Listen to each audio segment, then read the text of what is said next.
প্রিয় উচ্চ মাধ্যমিকের বন্ধুরা, তোমরা যারা 2024 সালে উচ্চ মাধ্যমিকের ইংরেজি পরীক্ষা দেবে তাদের জন্য আজকের এই ভিডিওটি অতি গুরুত্বপূর্ণ হতে চলেছে।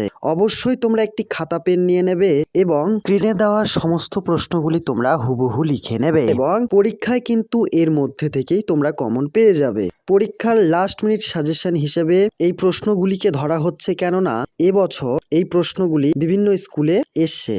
Suggestion for HS exam 2024। তো চলো ভিডিওটি শুরু করা যাক। তোমরা দেখতে পাচ্ছ প্রথম প্রশ্নটি,